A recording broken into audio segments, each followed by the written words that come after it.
Here we go.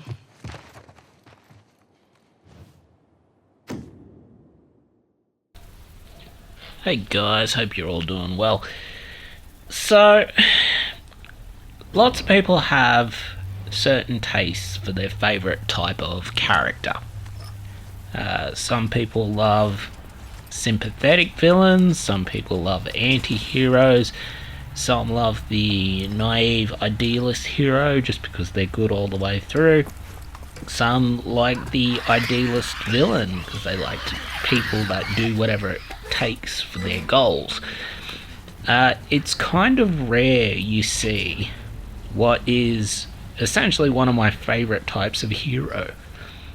That type of hero would be the absolutely ruthless, cunning hero that exists in the world of Grey.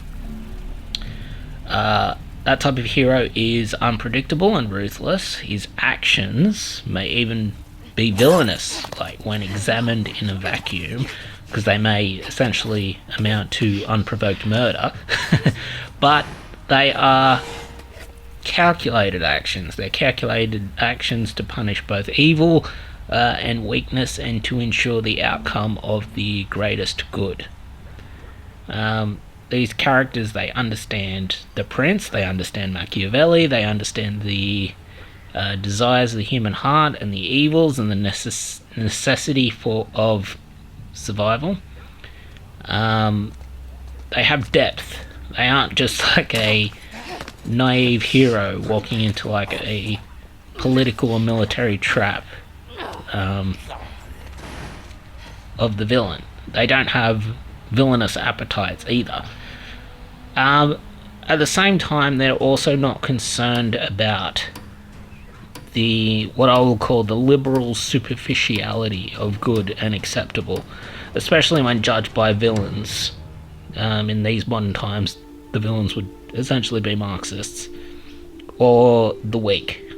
Basically, this type of character is like a pragmatist when it comes to justice. And that, my people, is what you get from the protagonist from the episode Bad Travelling in Love, Death and Robots. Also doesn't hurt that he's voiced by the same guy that played Booker DeWitt in Bioshock Infinite and Joel from The Last of Us. And when I say Joel from The Last of Us, I mean the video game, not dipshit fucking vote for Pedro Hispanic. I mean rugged American white hero Joel, who actually stood by his convictions, not slightly femmy drug dealer Pedro Pascal Joel. The basic plot of this episode, like it's only a short episode, it's not particularly long. I'm pretty sure it's under half an hour. It's worth a watch. Doesn't have much of a time cost at all. The basic plot is a whale oil ship gets jumped by like a giant fucking pagan godlike magic crab. The captain is like one of the first people to get fucking bopped by it. And it falls into the hold. And after that, they've got to draw straws to see who's going to be the new captain, and sort of mutiny, sort of the chimpiest brute seizes control, and at this point he forces our protagonist to see what all the hubbub is about in the hold, and to confront the crab. He interacts with the crab and finds out that it's like sentient, but it's like ancient evil pagan god sentient. And it's at this point the crab offers him what is essentially a deal with the devil. Basically, your soul and the lives of the people on an unfamiliar island for your life and the life of the rest of the crew.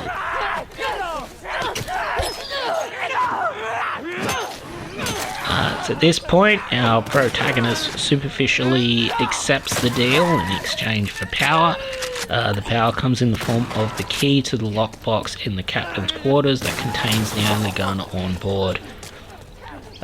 He gets the gun and does like an Uno reverse on the mutiny with his own mutiny, and feeds Chimp Bro, who's in charge, to the crab. He then installs what is essentially a democratic vote. Basically gives them the whole crew the option to drop Mr. Krabs off on an uninhabited island or take them to Faden Island, where there are people, and basically let the crab boff all the people in return for their lives. It's here that the story gets sort of interesting. Like the vote is interesting because it like highlights the greyness of the setting. Like all the people ultimately vote in their own self-interest to drop Mr. Krabs off on Faden Island. I don't attempt to trick the ancient pagan crab god thing in the hold. But at the same time, all the people who voted don't know that. they don't know what the consensus was, because like only our protagonist who was in charge of the vote knows what it is. And it's at this point our protagonist does his first clever political move besides getting the gun. He astroturfs a false narrative that the majority of the people didn't vote in their own self-interest, and that they actually voted to do the good thing and drop it off on the uninhabited island. Like, I fucking love that plot point. It's just clever. It's just a clever twist. Like, well done by the writers. There we go. And he makes an example out of the people that voiced the strongest support to just drop it off on Faden Island and save themselves. Like, he just shoots like them two straight in the head and like feeds them to the giant crab.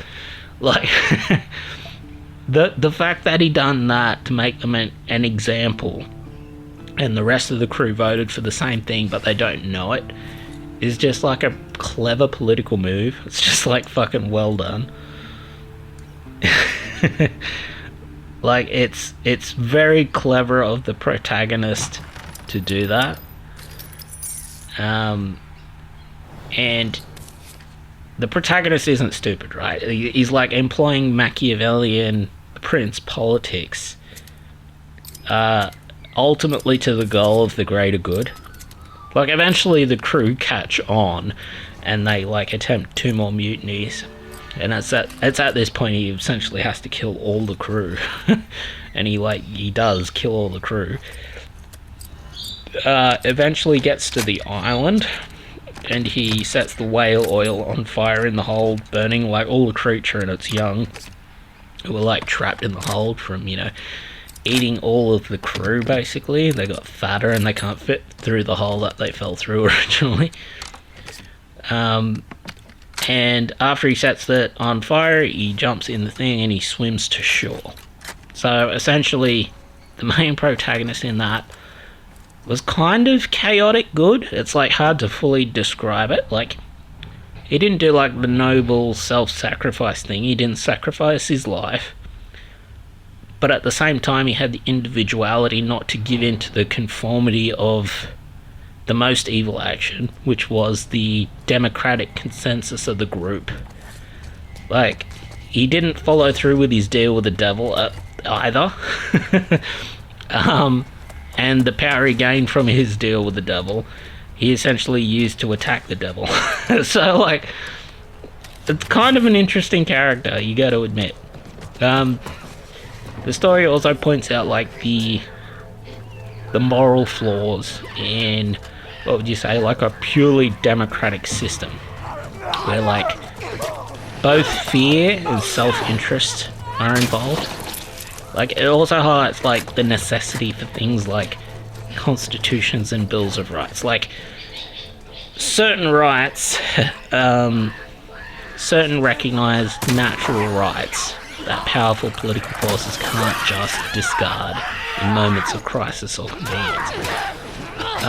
Crises that may include scapegoating a minority for like a catastrophe or a failure of policy. For example, like feeding a fucking innocent island to a giant pagan death crab. And like shit like that also, you know, protects from like abuse from, let's say, like a tyrant, like the original chimp bro that took over. That relies basically on do what I say power for enforcement and shit like that. It's like an extremely well written story in just terms of realism and political reality that like it just doesn't get enough credit because it's just like a tiny little short story buried in the rest of Love, Death and Robots, which isn't that good. And it's quite a shame too, because it was actually quite good. And look, the hero in the story, he's not the strongest, he doesn't have the most will, he doesn't have the most determination, and he doesn't have to face adversities from, you know, serious flaws or anything like that. He's not of the strongest character. Hey look, he's just good, he's just cunning, and he understands evil, and he plays the perfect political game to maintain power and to punish the evil. And it's just cool. Like, it just highlights that however we try to say, let's say for example, all politicians suck ass, because like probably fucking like 60 to 80% of politicians suck ass. There are some actual good politicians, and the good politicians are like truly worthy of admiration, just like in terms of their like cunning, their cleverness, and their like commitment to good. And he's like the archetype of like a good politician, like a Malcolm Roberts or a Senator Rennick, like one of those, or even like a Pauline Hanson in the age of fucking mass Islamic immigration putting us all at risk. Also, did you guys see all the fucking shit that's going on in fucking France? There's like massive fucking riots, and I think it's like mostly Algerian Muslims and shit. Like it's fucking insane. And like you can see the like, I bring it up just as a contrast, right? Because you got good politicians that do good policy or reverse bad policy, right? And then you've got fucking absolutely terrible dog shit politicians that do shit like, say, allow the entire third world to immigrate into your country, including Muslims with an incompatible culture that want to marry children. For example, on Twitter the other day, there was another Muslim story of a Muslim marrying a fucking 8-year-old, and then on the wedding night, the 8-year-old died from internal injuries. Like, you get politicians that vote to bring in the entire Islamic world, and their intentions in doing that, as much as people like Sargon say, are out of some form of white guilt, or to help the poor, helpless brown people. They're not that. Alright, let's be honest on what they are. They're importing mass chaos into the country to damage the country, to be able to install more totalitarian law to further their own power. That's what these dogshit politicians are doing, right? That's what a bad politician is capable of. And when you think about a politician like that, they're the villain in every fucking movie, aren't they? They're the villain in fucking every movie. And we're just like being led by those fucking people. We're being led by the fucking Albaneses who bring in 27,000 Afghanis, which is the dumbest fucking thing you can do, especially if you look at like the statistics for violence and rape and murder from fucking Britain. I think Afghanistan was the highest one per capita, actually. So if you were like looking to allow the mass immigration of an individual group into your country in order to maximize the amount of chaos and rape and just fear and loathing that you could exploit like among your own population for political gain, for the installation of more political power, let's say more more laws that allow you to circumvent, well, in Australia's case, we don't even have a constitution or a Bill of Rights, circumvent the popular culture understanding of what that is, I guess you would say, right?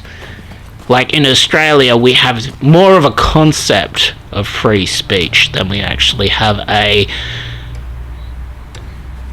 constitutionally protected amendment protecting free speech. Like, people will point to shit like the Magna Carta.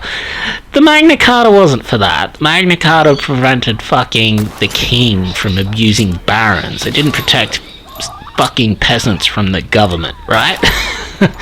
Like, we are seriously, like,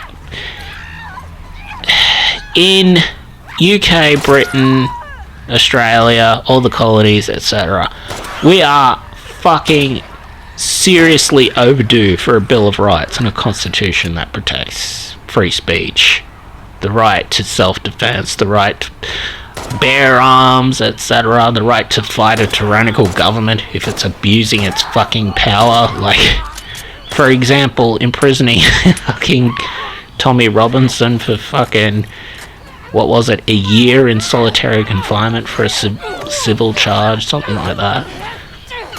Like, we're seriously overdue that sort of shit.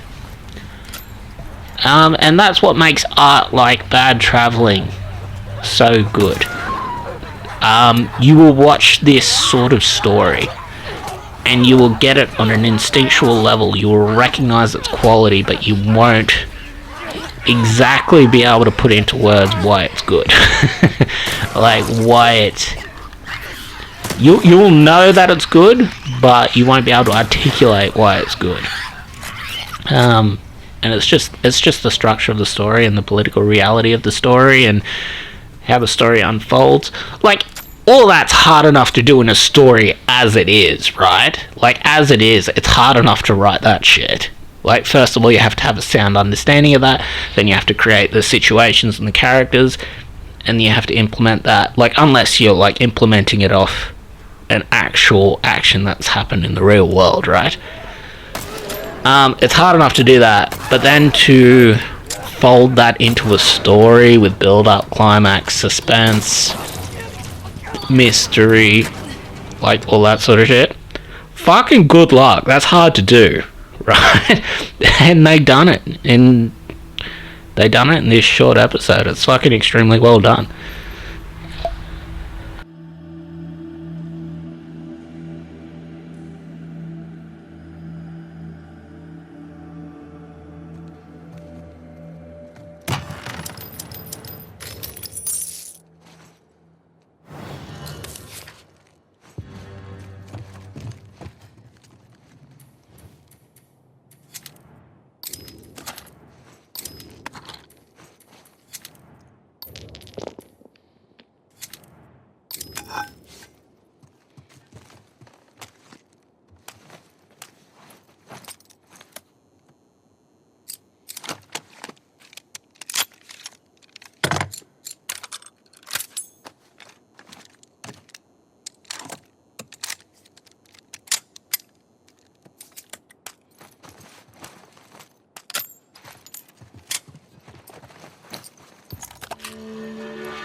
Too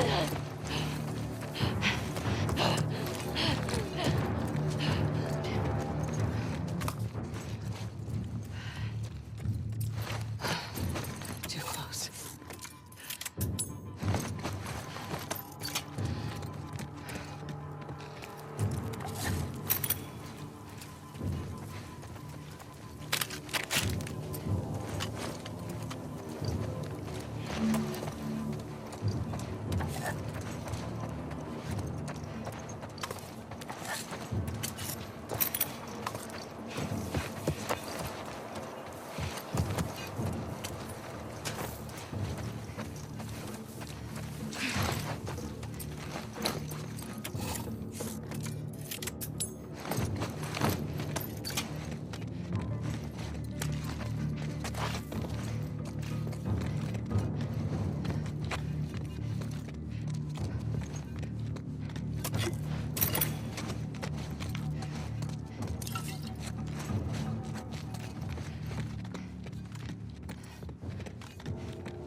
God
damn it.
Fuck this place!